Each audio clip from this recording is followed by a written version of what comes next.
Tai nacionalinis Prancūzijos šuo pudelis. Pudeliai yra 3 dydžių – standartinis, miniatiūrinis, nykštukinis arba žaislinis.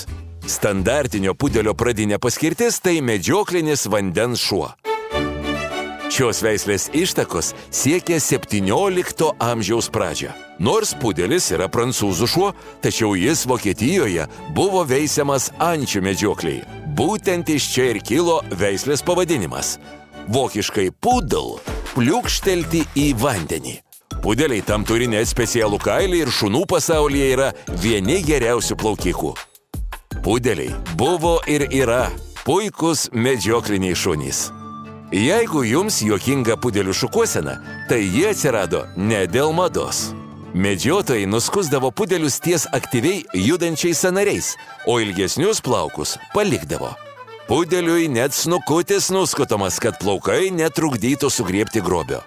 Kadangi anuomet medžiotojai daugiausia buvo aukštuomenės atstovai, todėl pudelis labai greitai surado savo vietą aristokratų dvaruose ir pilyse. Tiesa, dėl to, kad aukštuomenės atstovams būtų lengviau juos prižiūrėti, buvo išveistos mažesnių pudelių veislės. O standartinės veislės atstovai tarnaudavo kariuomenėje ar policijoje. Intelektualūs pudeliai buvo lengvai išmokomi ne tik ieškoti sprogmenų, bet ir aptikti priešų pėdsakus. 18 amžiuje be pudelių neapsieidavo nė vienas cirkas.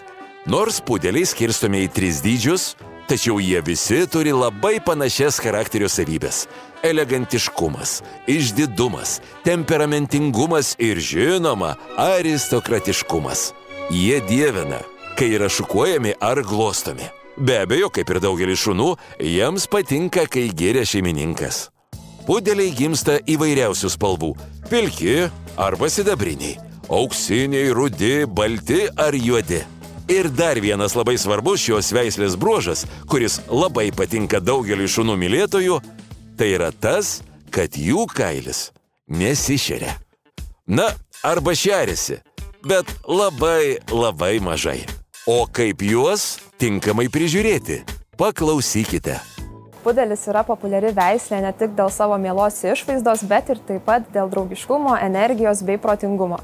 Jų kailis yra tankus ir garbanotas, todėl norint išvengti sąvėlų, juos būtina reguliariai šukuoti. Pirmiausia, šukuojame slicker tipo šepečiu, o tuomet metalinėmis retomis šukomis patikriname, ar kailis jau yra pilnai iššukuotas ir ar neliko susivėlusių vietų. Nemažiau svarbu yra ir mityba. Dauguma pudelių turi gan jautrų virškinimo traktą, todėl jiems geriausiai tiktų begrūdis pašaras su hipoalerginiu baltymų šaltiniu, na pavyzdžiui, balta žuvimi arba vabzdžiais. Taip pat svarbu rinktis pašarą, kuriame būtų didelis baltymų kiekis, nes pudelis yra fiziškai aktyvus šuo, todėl jį būtina aprūpinti pakankamų energijos kiekiu ir palaikyti atitinkamą raumenų masę. Na, o norint palaikyti puikią kailio būklę ir ryškų kailio pigmentą, geriausia rinktis pašarą pagal jūsų pudelio kailio spalvą. Pudeliai yra labai protingi ir imlūs, todėl jie mėgsta įvairius žaidimus ir triukus. Ta poreikį galite patenkinti ne tik dresūrą ar pasivaikščiojimais, bet taip pat ir tam tikrais žaislais. Pudeliai labiausiai mėgsta cypsinčius arba traškantį garsą skleidžiančius žaislus su pliušo arba gumos detalėmis, kurie ne tik tai lavina pudelį, bet ir taip pat pažadina jo medžiotojo instinktą.